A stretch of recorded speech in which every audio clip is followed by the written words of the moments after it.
I am interested in finding out what STEM learning does for students not interested in STEM careers. Does exposure to STEM professionals and engagement in STEM activities increase general interest in STEM regardless of career choice? And how does that increase prepare for life? Record. I am interested in finding out what STEM learning does for students not interested in STEM careers. Does exposure to STEM professionals and engagement in STEM activities increase general interest in STEM, regardless of career choice? And how does that increase preparation for STEM in our lives and for STEM citizenship? Why STEM citizenship? I will use the term STEM citizenship for the concept of every citizen to be able to engage in STEM thinking and activities just like we engage in reading and writing. In a world that is increasingly technology-heavy, filled with human engineering solutions to most human problems, which are heavily relying on science research and mathematical projections, we have yet to develop an expectation of basic STEM citizenship and the teaching thereof in K-12 schools. Yes, science and math classes are taught in high schools, and the Next Generation Science Framework provides guidance on how to do this. However, in reality, few classes include interdisciplinary applications and reflection to develop students to the point that they easily and critically connect theory of science and math to their personal lives and societal issues. The lack in the STEM workforce, foremost in the technology sector, exists despite multiple decades of research and interventions trying to close that gap. This lack of STEM preparation for youth in general has more recently led for some to ask that students be prepared in STEM regardless of their career aspirations. Yet little is known as to how to do that in a way that youth does not automatically perceive it as a way of being directly prepared for a STEM career and then opts out of that kind of education. Most students like science and math until middle school. Only some students are interested in science and STEM careers once in high school. What most people don't know is that the interest in science only decreases slightly for all students into and throughout high school. So even students not geared for STEM career maintain an interest in science or STEM, however not in the careers.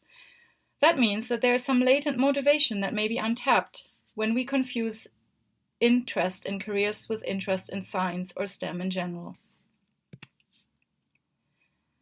My research questions. Is there a threshold of exposure to shift students' perception towards having a STEM identity as a person?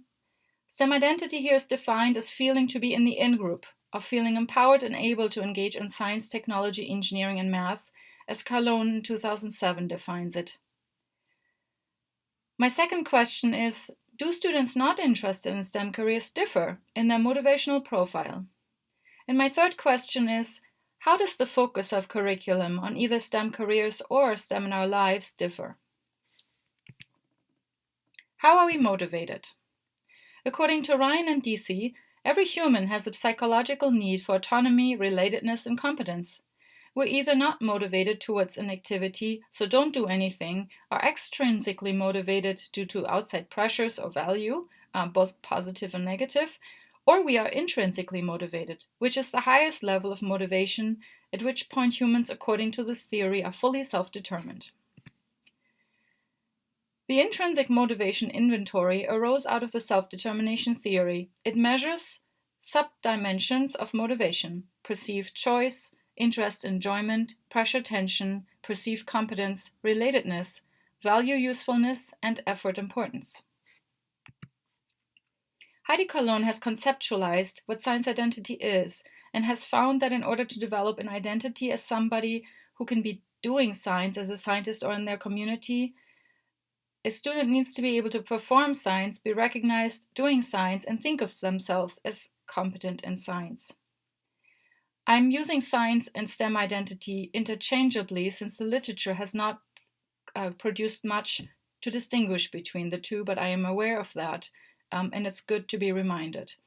For the purpose of this presentation, let's assume this is the definition for STEM identity. The setting for my research will be the STEM Access educational program that I am directing. The population are low income and first college generation high school students. The program regularly delivers experiential STEM programming that delivers both exposure to STEM professionals and engagement in STEM activities with a connection to societal problems and career applications directly relevant to the individual students. My approach will be a sequential mixed methods approach, first quantitative, then qualitative, to provide context to the quantitative results. I will use the intrinsic motivation inventory and an assessment of STEM career orientation to understand motivators for students and to tease out the differences for the students interested in STEM careers versus the others. I will interview STEM Access participants that are not geared towards a STEM career prior to doing our STEM Access program and after to surface which elements of the program most increase STEM identity from their perspective, and most importantly, to highlight factors and program elements that positively impact STEM citizenship. I expect to find differences in the motivator subdimension levels between students not interested in a STEM career compared to others, and that these differences depend on the focus of STEM curriculum toward or away from careers. My research may surface differences in motivators, where motivators is low compared to control. Information of specific motivators that are low for non-STEM students will allow educators to adjust their teaching to better support motivation toward increased science identity and STEM citizenship. Here are my references. Thank you.